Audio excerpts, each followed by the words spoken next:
Аха, көріп жатырмын, әкімнің брифингін көрдім. Жана неден это жезін көрдім, инстаграмнан көрдім. Көріп жатырмыз аха, ол кісінің нелерін. Қозғалған Ұлытау облысын көркейту бойынша қозғалған мәселелер аха, қайсысы ұнап отыр? ол кісінің мәселелерінің бәрі ұнап жатыр. Шында Жезқазған қаламызға енді облыс болып жатыр ғой қазір. Көп нелер керек бізге, облысымыз енді болғаннан кейін. Жаңағы балабақшалар керек. Жақсы енді, өйткені қазір балалардың уже нелері садикте жоқ қой қазір енді, өзімізде көріп отырмыз. Немерелеріміз барамай жатыр садикке. Сосын жаңағы осыны айтып жатқан бүкіл нелерінің бәрі дұрыс. Больницалар ашылу керек. Облыс басшысы Берік Әбдіғалиұлының брифингін көрдіңіз бе? Көрдім. Сол брифингте қозғалған мәселелердің сізге қайсысы ұнады, немесе қайсысын қолдайсыз деген сияқты?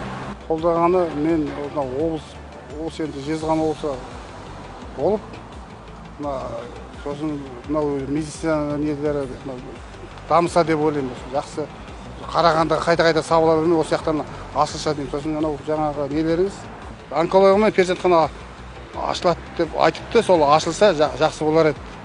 Облыс басшысының брифингі көрдіңіз бе? Көрдім. Сол жерде қамтылған мәселелер қайсысы сізге ұнады, қайсысы көңіліңізге жақын шықты? Енді ол жерде бізде біраз мәселелер қарастырылды. Мынау өзі Ұлытау облысы болып жатқаннан бері бізде енді көбінесе шешілмеген, шешімін табылмаған мәселелер көп. Оның ішінде айта кететін болсақ, жүрдек пойызы Тальгоға ауыстырылады деді.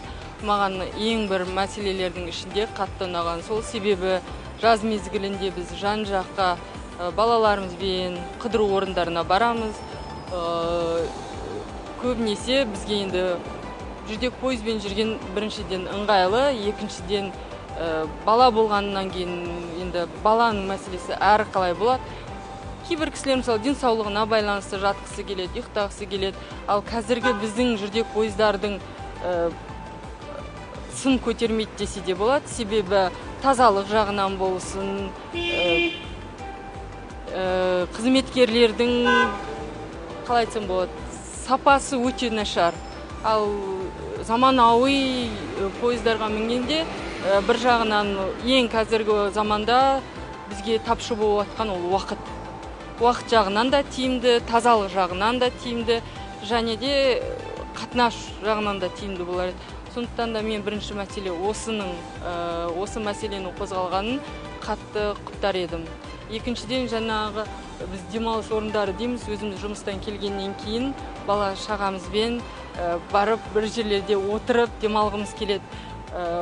Отан отбасынан басталады дейді. Сондықтан біз әрқайсымыз отбасымызда отырғанда келе жатқан ұрпақты тазалыққа тәрбиелеуіміз керек. Маған медколледж үлкейту жағдайы ұнады маған.